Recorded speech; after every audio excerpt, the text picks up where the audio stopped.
Boa noite, amada igreja, a graça e a paz do nosso Senhor e Salvador Jesus Cristo. Antes de nós meditarmos na palavra de Deus, eu gostaria de agradecer as orações da igreja, tantas mensagens de carinho, de irmãos e irmãs que manifestam cuidado conosco, que expressam desejos de melhora, que nos dizem que estão orando pelo meu pai. Na verdade, meu pai, desde a sexta-feira passada, está internado. Aquilo que começou como uma virose se transformou numa gastroenterite e se tornou, no final das contas, uma infecção na região abdominal. Ele tem sido acompanhado pelos médicos, tem sido medicado, está recebendo todo o cuidado possível, tem sido cuidado principalmente pelo Senhor. Então nós compartilhamos isso com a igreja, pedindo também que os irmãos continuem orando por ele. Ainda não há previsão de alta, de saída do hospital, mas graças a Deus tem sido cuidado. Minha mãe tem ficado ali com ele e tem sido sustentada pelo Senhor também. Diante disso, nós louvamos ao Senhor pelo seu cuidado que se manifesta através da igreja e pedimos que os irmãos continuem orando, nos sustentando, os sustentando em oração, e se Deus quiser, para a glória do Senhor, muito em breve, eles estarão conosco aqui no domingo para juntos louvarmos e agradecermos ao Senhor pelo seu cuidado tão constante na nossa vida e na nossa igreja. Tendo dito isso, eu quero te convidar a abrir sua Bíblia no livro do Apocalipse, capítulo de número 3.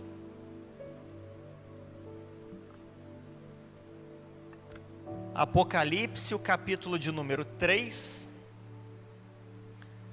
Nós caminhamos hoje para o final de uma série de estudos que temos desenvolvido já por 7 semanas, estudando e nos debruçando a cada semana numa carta escrita e enviada pelo próprio Senhor Jesus a uma igreja muito específica lá na Ásia Menor, igrejas que precisavam de encorajamento, que precisavam receber um alerta do Senhor. E hoje nós concluímos a nossa série de estudo meditando acerca da última carta, a carta enviada à igreja em Laodiceia. Apocalipse, o capítulo de número 3, a partir do versículo 14 nós lemos a última carta enviada por Cristo por meio do apóstolo João. O texto diz o seguinte: escreve ao anjo da igreja em Laodiceia: estas coisas diz o Amém, a testemunha fiel e verdadeira, o princípio da criação de Deus. Conheço as tuas obras, sei que não és frio e nem quente. Antes fosses frio ou quente. Assim, porque tu és morno e não és quente nem frio, estou a ponto de vomitar-te da minha boca. Porque tu dizes, sou rico, tenho prosperado e nada me falta, mas não sabes que és infeliz, miserável, pobre, cego e nu. Eu te aconselho que compres de mim ouro refinado no fogo para que te enriqueças, roupas brancas para que te cubras e a vergonha da tua nudez não seja mostrada, e colírio para que o apliques sobre os teus olhos e enxergues. Eu repreendo e castigo a todos quantos amo. Sê, pois, zeloso e arrepende-te.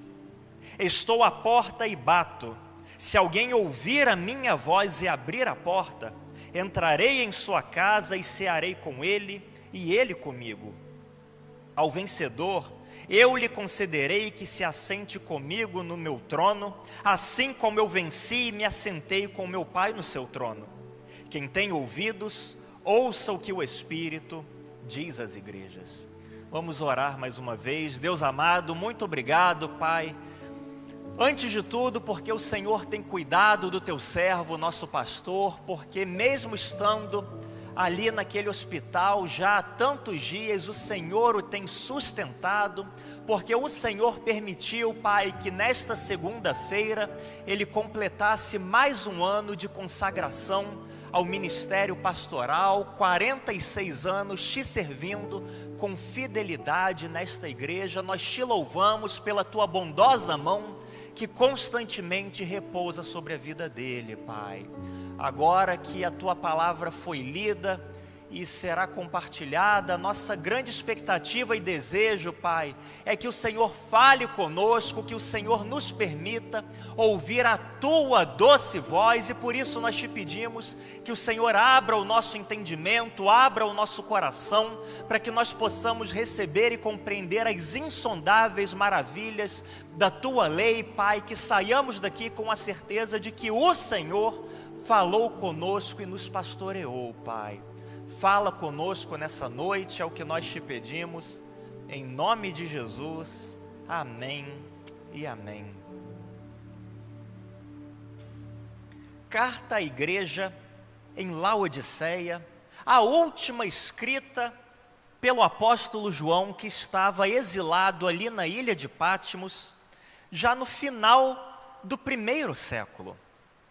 Talvez essa seja a carta mais conhecida, por conta de duas passagens, 2 versículos que se encontram aqui. Em primeiro lugar, aquele versículo que diz: você não é frio e nem quente, por isso eu estou a ponto de te vomitar da minha boca. E também o versículo 20 que diz: eis que estou à porta e bato. Se alguém ouvir a minha voz e abrir a porta, entrarei em sua casa, com ele cearei e ele comigo. Talvez essa seja a carta mais bem conhecida, mas para que nós possamos compreender plenamente o que esses 2 versículos significam, e mais do que isso, toda a carta significa, é fundamental que nós conheçamos um pouquinho a respeito da cidade de Laodiceia, porque assim como foi em todas as outras cartas, Cristo escreve de maneira absolutamente personalizada. Esses 2 versículos, bem como os demais desta carta, fazem todo o sentido quando lidos dentro de um contexto. E então nós começamos falando um pouco a respeito da cidade de Laodiceia. A cidade de Laodiceia era uma cidade extremamente rica. Todos os habitantes daquela cidade eram muito prósperos economicamente. As 7 igrejas que receberam uma carta do Senhor Jesus ficavam numa rota comercial, que começava em Éfeso, depois passava para Esmirna, Pérgamo, Tiatira, Sardes, Filadélfia, e terminava em Laodiceia. Mas a cidade de Laodiceia, sendo a última dessa rota, não pertencia exclusivamente a essa rota comercial. Ou seja, havia outros caminhos que também passavam por aquela cidade, de tal forma que o seu mercado era um mercado extremamente próspero. A cidade de Laodiceia com o seu mercado eram tão prósperos que, na verdade, a cidade de Laodiceia era um centro bancário daquela época. Pessoas vinham de todos os lugares da Ásia Menor e além para fazer investimentos financeiros naquela cidade. A cidade de Laodiceia era responsável pela produção e venda de tecidos da melhor qualidade. Roupas finíssimas eram produzidas e comercializadas, eram exportadas a partir de Laodiceia. Laodiceia era, além disso tudo, centro de produção de um colírio muito especial. Pessoas que tinham problemas nos olhos vinham das mais diversas partes do mundo antigo e se dirigiam para Laodiceia para fazerem tratamentos de vista ali. E Laodiceia se tornou famosa também por conta dos colírios que produzia. Uma cidade extremamente rica, com um mercado muito próspero. Se fosse uma cidade contemporânea, sem dúvida alguma seria uma cidade muito rica, com shopping centers finíssimos, possuidores das lojas mais chiques. Então você pode imaginar aqueles bairros nobres, talvez do Rio ou de São Paulo, com aqueles shoppings chiques e grandes, e as pessoas andando para cima e para baixo, com as suas bolsas de grife, passeando, comprando, entrando de loja em loja. Se Laodiceia fosse uma cidade contemporânea, esse seria o estilo daquela cidade. Prova da sua riqueza é o teatro que nós encontramos em Laodiceia. Projeta a primeira foto, por gentileza.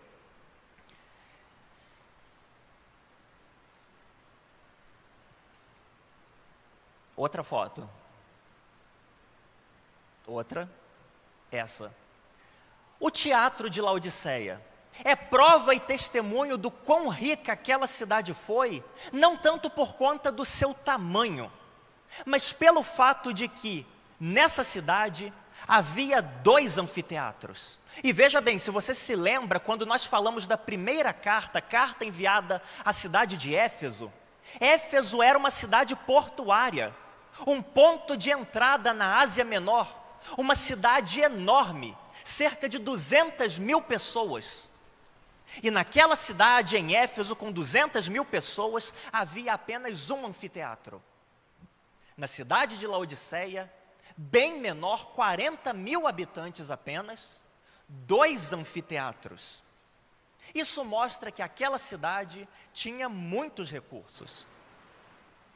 Não apenas aqueles que adoravam outras divindades se tornaram prósperos e ricos na cidade de Laodiceia, mas também os cristãos haviam prosperado e adquirido muitos bens e muitas riquezas na cidade de Laodiceia, de tal forma que, seja cristão ou não cristão, todos haviam se tornado muito prósperos. A cidade de Laodiceia tinha tanto dinheiro que no ano 17 da era cristã, um grande terremoto, talvez você se lembre, um grande terremoto atingiu toda a Ásia Menor. O seu epicentro foi na cidade de Filadélfia. Os filadelfos ficaram extremamente revoltados contra o imperador, porque não receberam muita ajuda. Na verdade, tudo que eles receberam foram 5 anos de isenção de impostos. Os moradores, os habitantes de Laodiceia, quando sofreram os impactos do mesmo terremoto e receberam a oferta de ajuda do imperador, eles olharam para Roma, se voltaram para o imperador e disseram: não, imperador, obrigado, nós não precisamos da sua ajuda. O que nós temos, dá e sobra para nós nos reerguermos, para nós reconstruirmos toda a nossa cidade, a nossa economia permanece inabalada. E assim dispensaram a ajuda enviada pelo imperador para a reconstrução da cidade. Em resumo, Laodiceia era uma cidade muito, muito rica e boa para se viver. Mas embora fosse uma cidade próspera, ainda que não tão grande assim, ficasse no entroncamento comercial onde várias rotas se encontravam, havia um problema ali. Não havia nenhuma fonte de água naquela cidade. Não havia fontes de águas naturais na cidade de Laodiceia, de tal forma que eles usaram os seus recursos, a sua economia, para mandar trazer água de cidades vizinhas. Eles construíram diversos aquedutos. Coloca a próxima foto, por gentileza. Esses são aquedutos utilizados e construídos pela antiga Laodiceia para mandar trazer água de cidades vizinhas. Cidades que ficavam a bons quilômetros de distância, e eles organizavam espécies de encanamentos feitos de barro para que a água pudesse correr de cidades distantes até a cidade de Laodiceia. Passa a próxima foto, por gentileza. Até a cidade de Laodiceia, para que ali eles fossem abastecidos. Por mais que essa ideia aparentemente resolvesse o problema da falta de água em Laodiceia, isso ocasionou um outro problema.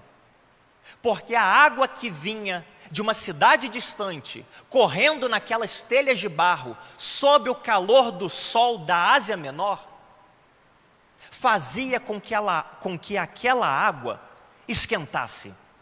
Por mais que ela saísse fresca da sua fonte, da sua origem, quando ela vinha correndo por esses encanamentos, recebendo o calor do sol, ela esquentava, de tal maneira que ela se tornava extremamente desagradável quando ela chegava na cidade de Laodiceia. Para você ter uma ideia, você já esqueceu uma garrafinha d'água, um copo d'água, dentro do carro? Saiu para resolver as coisas o dia inteiro, e quando você voltou, abriu o carro, recebeu aquele choque de calor, e viu que aquela garrafinha d'água estava lá dentro? Era aquele o tipo de água que chegava na cidade de Laodiceia. Uma água desagradável para o consumo. Uma água imprópria para qualquer coisa. E como se não bastasse isso, a água que chegava até Laodiceia era riquíssima em minerais. Passa a próxima foto, por gentileza. Havia tantos minerais naquela água, se você olhar para o encanamento, você percebe que a dimensão dele foi bastante reduzida. Isso são sedimentos minerais que foram se acumulando no encanamento ao longo dos anos. Havia tantos minerais naquela água, que quando ela chegava em Laodiceia, cheia de minerais e quente ainda por cima, se alguma pessoa colocasse na boca para tentar beber, a primeira reação seria cuspir, seria vomitar aquela água. Se alguém tentasse cozinhar legumes naquela água, ele estragaria os seus legumes. Se alguém tentasse ferver aquela água dentro de casa para purificá-la de alguma forma, o cheiro dos minerais invadiria a casa e deixaria com um cheiro horrível. Essa era a realidade de Laodiceia e a sua luta com a água. Era completamente diferente de algumas das suas cidades vizinhas. A cidade de Colossos, por exemplo, que ficava perto de Laodiceia. Coloca a próxima foto, por gentileza. A cidade de Colossos era famosa, dentre outras coisas, pelas suas fontes de águas refrescantes que vinham das montanhas nevadas. A neve e o gelo das montanhas derretia, formava ribeiros límpidos, extremamente refrescantes, que saciavam a sede de qualquer um. E a gente consegue até imaginar a propaganda daquela água. Água fresca direto das montanhas. Você só encontra aqui em Colossos. Havia outra cidade vizinha, a cidade de Hierápolis. Coloca a próxima foto, por gentileza. Que era famosa pelas suas fontes termais, absolutamente relaxantes e com fins medicinais também. As pessoas procuravam a água de Colossos por serem refrescantes. Procuravam a água de Hierápolis por serem térmicas, termais, por serem absolutamente terapêuticas. E quem é que não gostaria de estar numa dessas piscinas naturais? E no meio disso tudo, a cidade de Laodiceia, com as suas águas encanadas que chegavam cheias de minerais e mornas ainda por cima. É nesse contexto que Jesus olha para aquela igreja, se dirige a ela e diz nos versículos 15 e 16: Conheço as tuas obras, sei que não és frio e nem quente. Antes fosses frio ou quente. Assim, porque tu és morno e não és quente nem frio, estou a ponto de vomitar-te da minha boca. Quando aqueles cristãos receberam essa carta de Jesus, eles entenderam exatamente o que Jesus estava dizendo. O que Jesus estava dizendo para eles é: olha, eu queria que vocês fossem ou como a fonte de Colossos, com as suas águas que descem da montanha, ou como as fontes termais de Hierápolis. Mas vocês não são nenhuma coisa nem outra.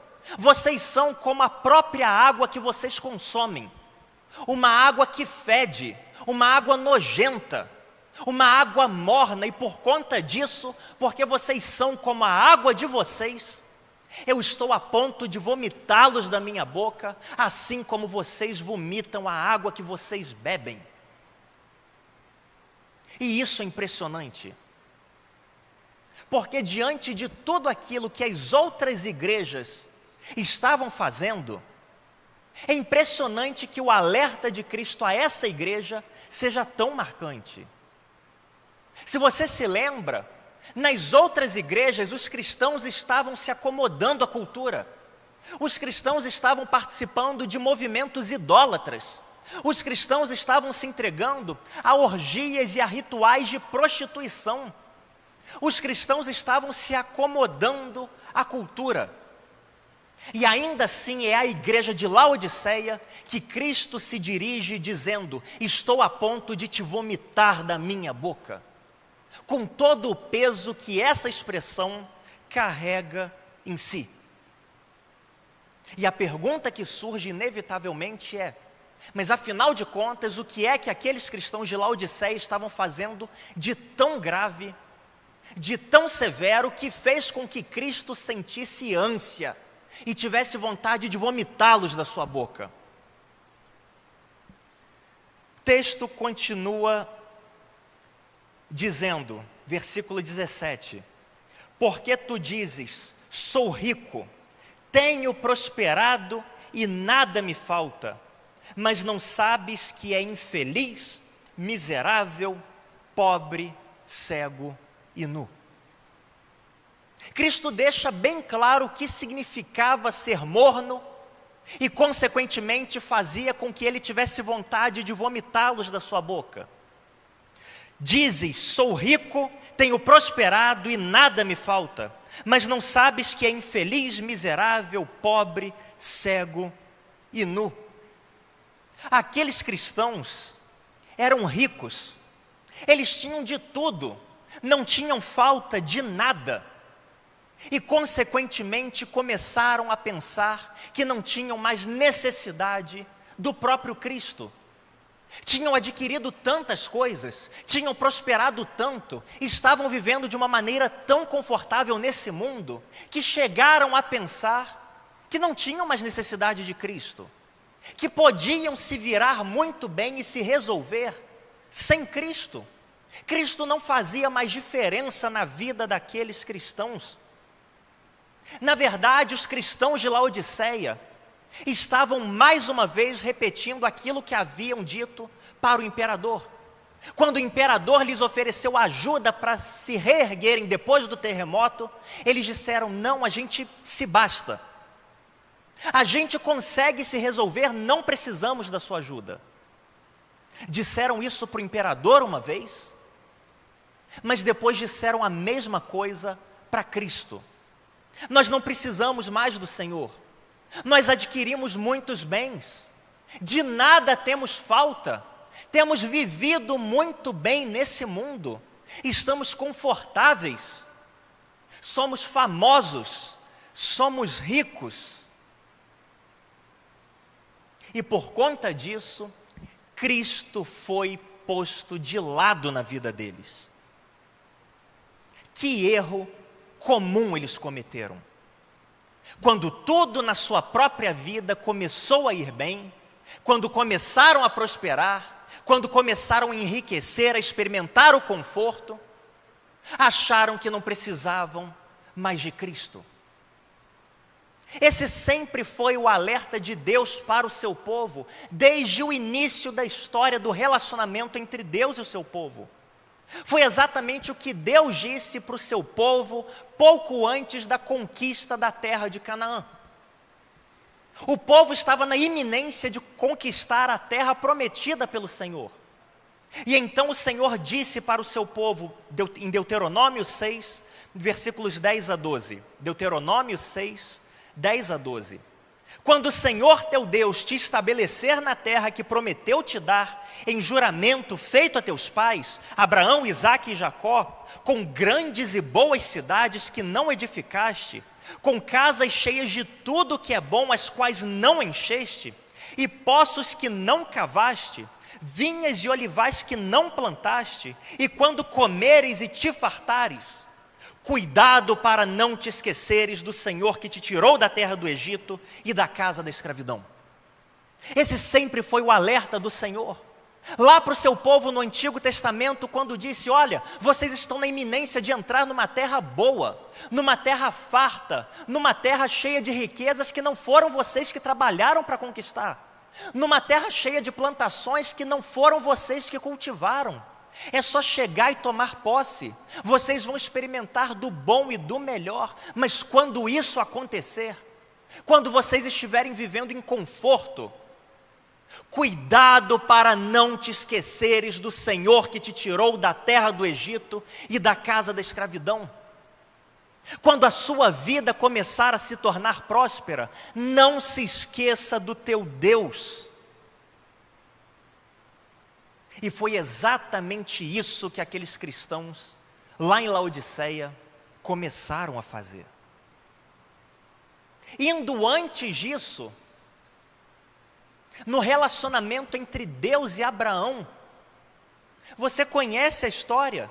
Deus prometeu a Abraão que lhe daria um filho, e por meio desse filho da promessa, ele seria pai de uma grande nação. O tempo foi passando e nada acontecia. Até que em determinado momento, quando Abraão já estava extremamente idoso, a promessa se cumpriu. E na sua velhice, Abraão teve um filho. Até que em determinado momento, Deus pede esse filho da promessa, Isaque, em sacrifício. Para qualquer pessoa que lê esse texto de maneira descuidada, pode parecer um pedido cruel. Um pedido que não faz sentido na verdade. Como assim? Deus promete um filho e depois pede esse mesmo filho em sacrifício? Mas na verdade não foi um pedido cruel, foi um pedido extremamente significativo. Imagine Abraão vivendo e peregrinando na terra de Canaã, entre tantos povos que chegavam a sacrificar os seus filhos a divindades pagãs. Então Deus olha para Abraão e diz: Abraão, sacrifica o seu filho a mim. O que Deus estava pedindo para Abraão nas entrelinhas ou perguntando para ele nas entrelinhas eu quero ver se você me ama tanto e me teme tanto quanto essas outras pessoas temem os seus deuses pagãos. Eu quero ver se o seu amor por mim é maior do que o amor dessas pessoas pelos seus deuses pagãos, porque eles sacrificam os seus filhos aos seus deuses. Então Abraão, sacrifica o seu filho para mim. E Abraão, temente ao Senhor, prepara o altar, prepara a lenha, amarra Isaque e o deita sobre a lenha. E quando ele levanta a faca para cumprir a exigência de Deus, aparece o Senhor que diz: não precisa seguir adiante, Abraão, porque agora eu sei que você teme a mim mais do que qualquer coisa. Agora eu sei, Abraão, que você me ama mais do que a qualquer coisa que eu tenho dado a você, inclusive o teu único filho. Esse foi o teste de Deus para Abraão. Abraão, o que é que você ama mais? Você ama a mim, o Deus da bênção, ou você ama mais as suas bênçãos do que a mim? Eu quero ver até onde você vai, Abraão. Qual é a sua prioridade? É o Deus das bênçãos? Ou aquilo que Deus tem te dado? As bênçãos de Deus? Foi exatamente essa a pergunta e o teste feito para os cristãos lá em Laodiceia. Só que o problema é que onde Abraão teve sucesso, aqueles cristãos estavam falhando. Estavam preferindo as suas riquezas, preferindo as suas posses, olhando mais para o seu conforto e a sua prosperidade do que para Deus. E haviam se esquecido de Cristo. o fato de possuírem conforto em abundância, estava fazendo com que Cristo fosse deixado de lado. E não se engane, querido irmão, esse risco todo cristão corre. Essa não é uma mensagem que ficou apenas lá atrás no primeiro século. É uma mensagem igualmente válida para os dias de hoje. Quantos cristãos há que são tementes a Deus, fiéis ao Senhor, priorizam Deus em todos os momentos da sua vida, enquanto estão passando dificuldades? Mas quando começam a prosperar, quando as coisas começam a melhorar, quando os seus pedidos de oração começam a ser respondidos, então passam a não ter tempo mais para o Senhor, então passam a deixar Deus de lado. Aquilo que antes era uma prioridade, buscar a Deus, estar na casa do Senhor, servir a Deus, se torna algo opcional, se torna algo secundário. Começam a se esquecer de Deus e a colocar o Senhor de lado. Essa é a diferença entre os cristãos do Ocidente e os cristãos que estão lá no Oriente Médio. Os cristãos do Ocidente, nós vivemos em muito conforto quando comparados a ele. Ainda que a nossa situação financeira, nossa situação econômica talvez não seja boa, quando comparados com a situação daqueles cristãos no Oriente Médio, vivemos em muito conforto, o que nos coloca numa situação espiritual muito perigosa. Aqui as nossas igrejas têm ar-condicionado, aqui temos jogo de luzes, aqui temos bons cultos, assentos confortáveis, opção de assistir culto pela internet. E quando o culto acaba, você ainda passa na cantina para fazer um lanche. Você sai para ir almoçar, jantar num bom restaurante. Você e eu vivemos em conforto aqui. O que faz com que nos adaptemos de certa maneira e nos sintamos confortáveis neste mundo. Mas esse mundo não é o nosso lar. E o conforto dificulta que percebamos isso. Os cristãos lá no Oriente Médio não têm nada disso. Não tem conforto, não tem riquezas, não tem luxo. Às vezes precisam caminhar quilômetros de maneira discreta para participar de um culto simples. Mas quem é cristão lá é cristão de verdade. Eu ouvi o testemunho de um pastor que foi passar um tempo servindo a igreja ali no Oriente Médio, e ele contou o relato dele de como ele foi marcado e ficou impressionado. Quando ele chegou lá e encontrou um grupo de cristãos, e a primeira coisa que ele disse foi: olha, eu venho do Ocidente, eu estou aqui antes de tudo para dizer que nós no Ocidente estamos orando por vocês aqui no Oriente Médio. Estamos orando por vocês porque vocês enfrentam dificuldades, porque vocês sofrem perseguições, porque vocês não têm muitas possibilidades. Então nós lá no Ocidente, estamos orando por vocês aqui no Oriente Médio. E aquele grupo de cristãos simples, sem recursos financeiros, passando dificuldades, enfrentando perseguições, se voltou para aquele pastor e disse: vocês estão orando por nós? A nossa fé está mais inabalável do que nunca.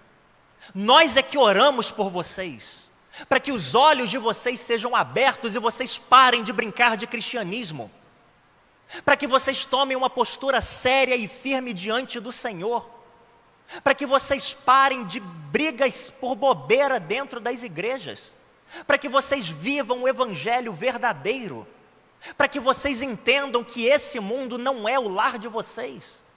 A coisa que nós aqui no Oriente Médio mais ansiamos é partir e estar com Cristo, porque é muito melhor. Mas vocês, cristãos do Ocidente, vocês se sentem confortáveis aqui, tão confortáveis a ponto de alguns dizerem: tomara que Cristo não volte ainda porque eu não terminei minha faculdade. Tomara que Cristo não volte ainda porque eu ainda não me casei. Tomara que Cristo não volte ainda, porque falta eu conquistar algumas coisas na minha vida. Vocês oram por nós?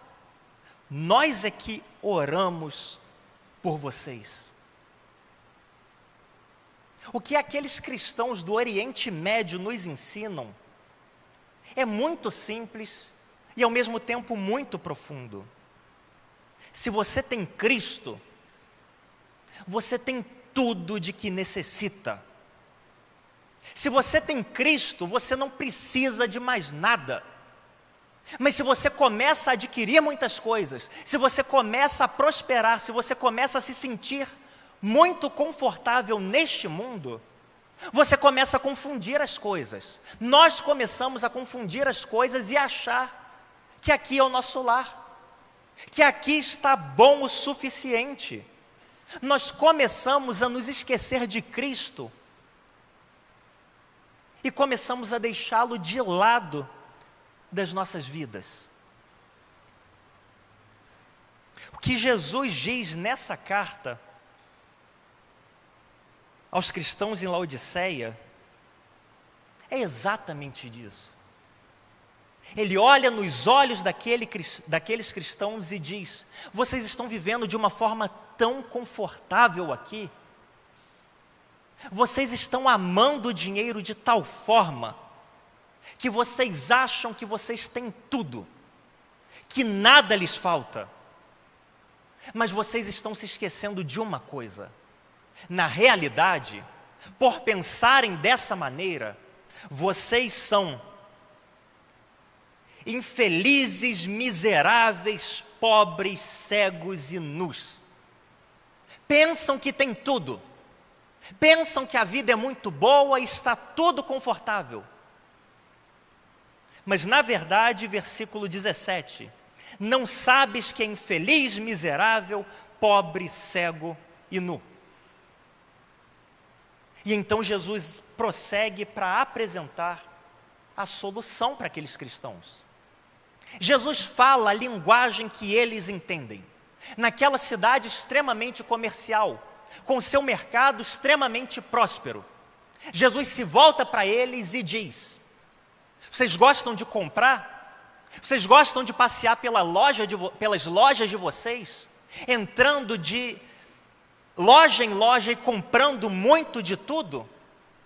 Então vem falar de negócios comigo, vem comprar de mim, eu vou falar na linguagem que vocês entendem. E o versículo 18 diz: eu te aconselho que compres de mim ouro refinado no fogo para que te enriqueças, roupas brancas para que te cubras e a vergonha da tua nudez não seja mostrada, e colírio para que o apliques sobre os teus olhos e enxergues. Jesus se vira para aqueles cristãos que viviam comprando e diz: vem comprar de mim, porque eu tenho uma coisa para oferecer que vocês não vão encontrar em nenhuma loja do mercado de vocês. E então ele oferece 3 coisas. Em primeiro lugar, ouro refinado.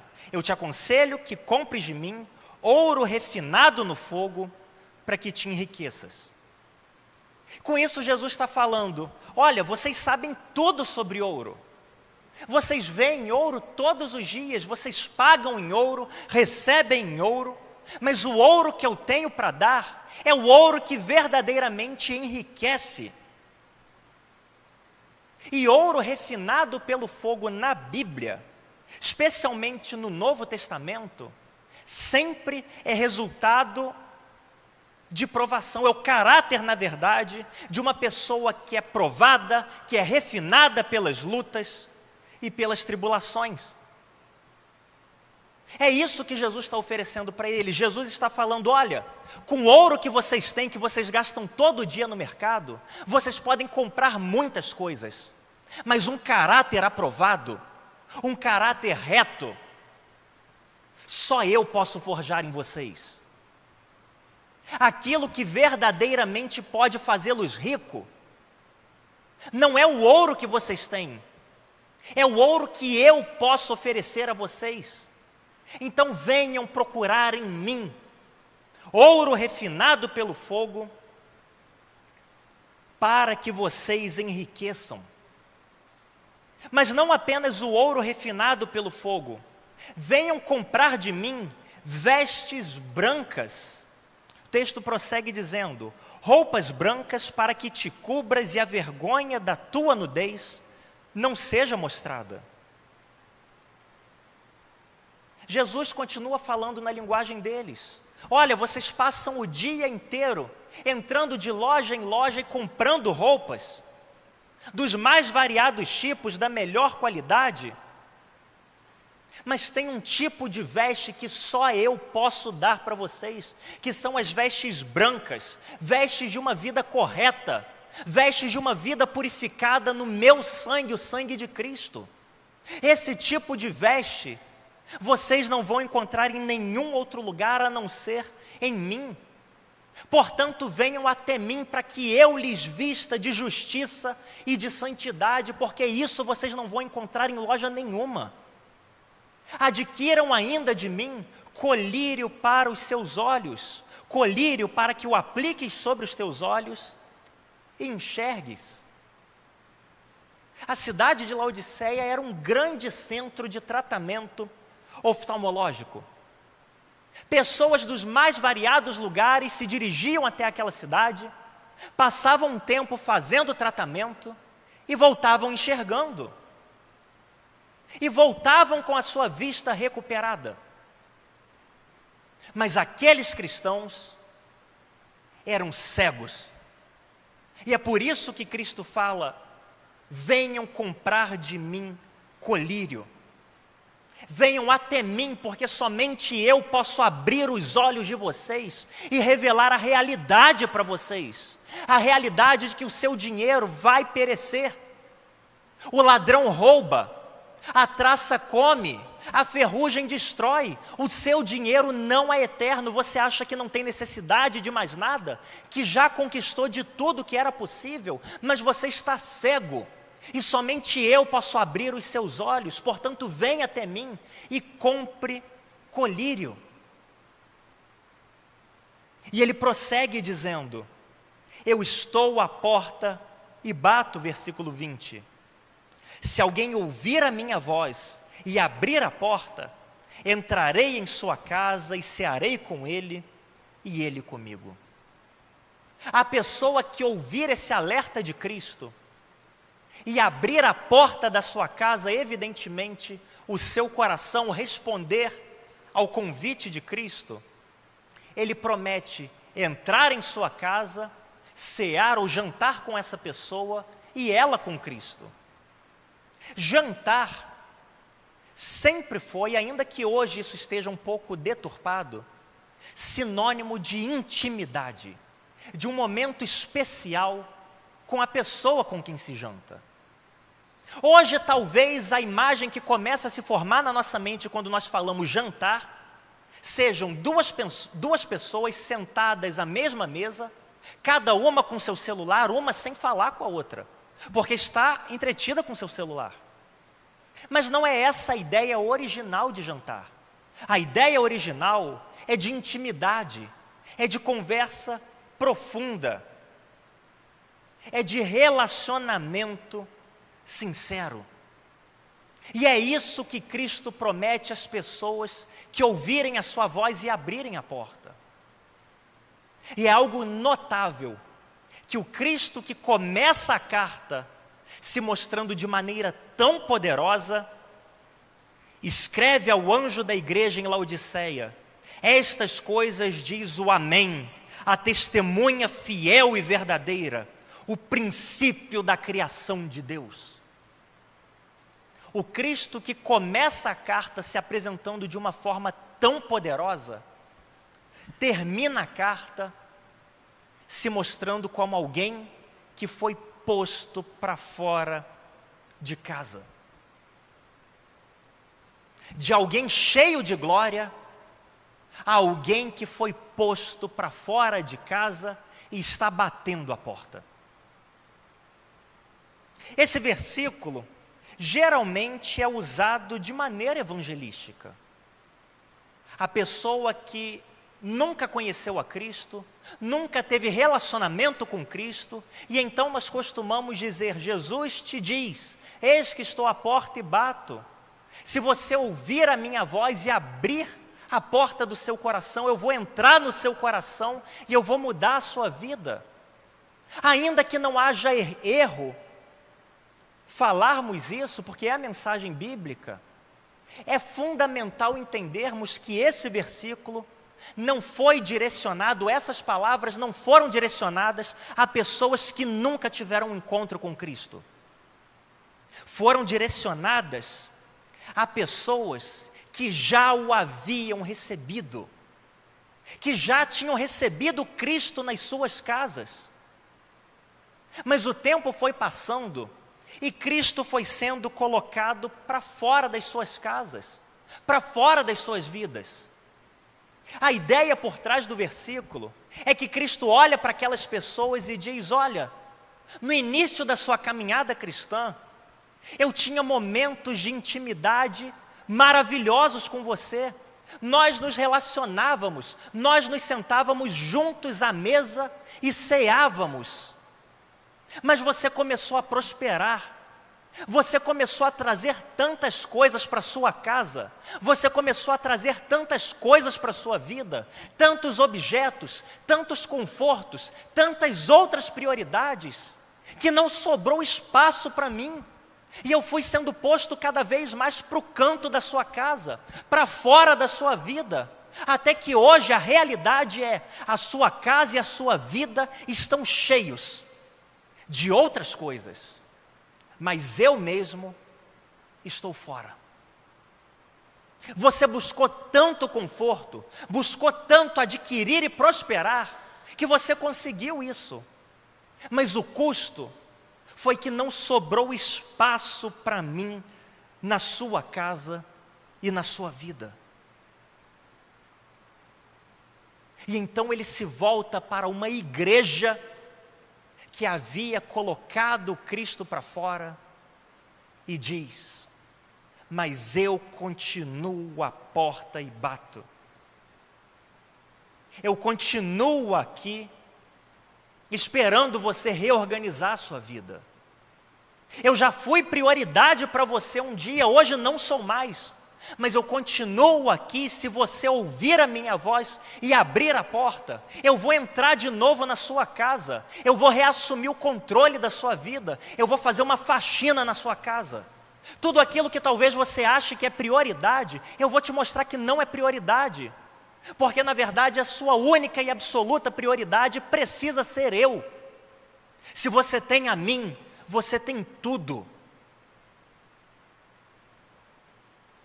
E ele faz o alerta então, no versículo 21. Ao vencedor, eu lhe concederei que se assente comigo no meu trono, assim como eu venci e me assentei com meu Pai no meu trono. E no versículo 19, o final do versículo 19, sê, pois, zeloso e arrepende-te. Essa é a palavra final de Cristo àquelas igrejas. Uma igreja composta de pessoas, cristãos, salvos, que haviam trocado a sua prioridade durante a sua caminhada.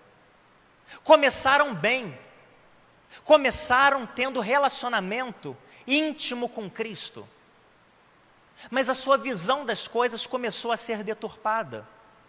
Começaram a olhar para esse mundo e a nutrir no seu coração o desejo de prosperar e de conquistar aqui, sob o custo de se esquecerem da eternidade.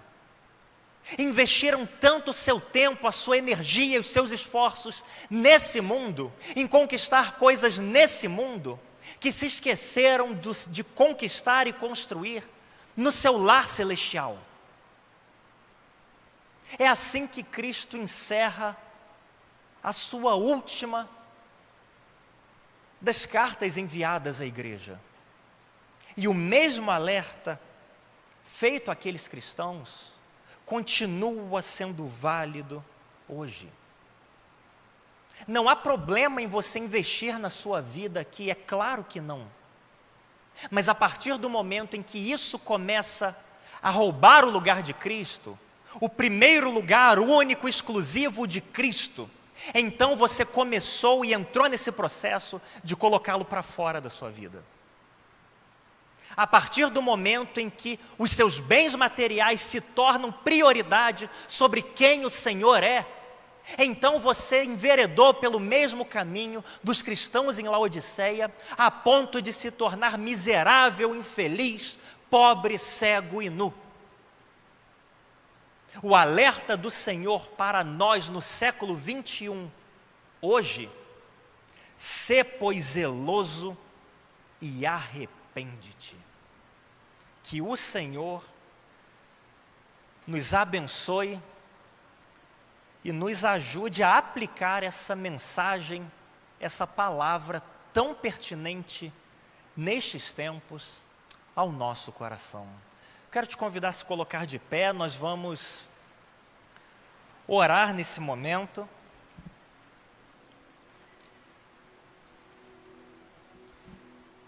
Te convido a fechar os seus olhos, nós vamos orar, falar com o Senhor nessa noite, nesse momento.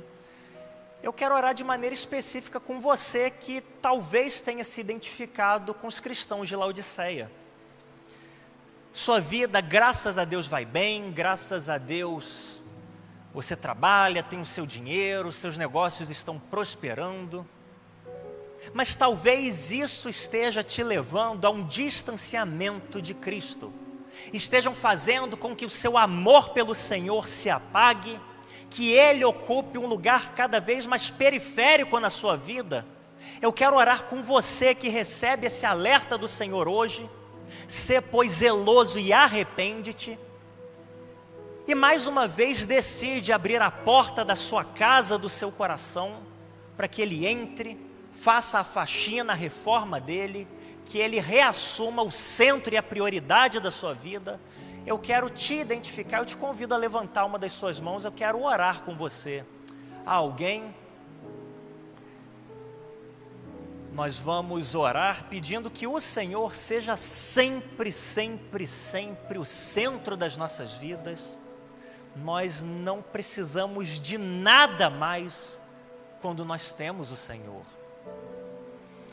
Deus amado, nós te louvamos, Pai, porque a Tua palavra sempre atual foi lida, foi exposta nessa noite, ela jamais volta vazia, Pai. Como nós aprendemos com aqueles cristãos lá em Laodiceia, aprendemos o caminho que não devemos seguir, o caminho de te colocar em segundo plano, de priorizar os nossos bens e os nossos confortos. Por isso nós te pedimos, Pai, que o Senhor mantenha sempre viva essa palavra, esse texto no nosso coração, para que ainda que sejamos abençoados pelo Senhor, o que queremos ser, ainda que prosperemos nesse mundo, o que queremos ser, o Senhor não nos permita nunca te colocar em segundo plano, priorizar aquilo que recebemos do Senhor sobre o Senhor, que o Senhor nos livre de valorizar mais as bênçãos de Deus do que o Deus das bênçãos, Pai. Que o Senhor sempre ocupe o primeiro lugar nos nossos corações, que pertence e sempre vai pertencer exclusivamente ao Senhor, e que a partir disso, todo o restante nas nossas vidas seja reposicionado e realocado, Pai. Te louvamos porque o Senhor fala aos nossos corações. Agora que chegamos ao final desse culto, te pedimos que o Senhor nos leve em paz para os nossos lares, nos dê uma noite de descanso abençoada por Ti, e desde já prepare o nosso coração para o próximo culto, no dia do Senhor, quando mais uma vez estaremos juntos para ouvir aquilo que o Senhor tem a nos dizer, Pai. E agora nós oramos dizendo que o amor de Deus, o nosso Pai, a graça salvadora de Cristo Jesus e a doce consolação do Espírito Santo conosco sejam, e com todo o povo de Deus pela face da terra espalhado, desde agora e para todo sempre. Amém e amém. Que o Senhor te abençoe abundantemente.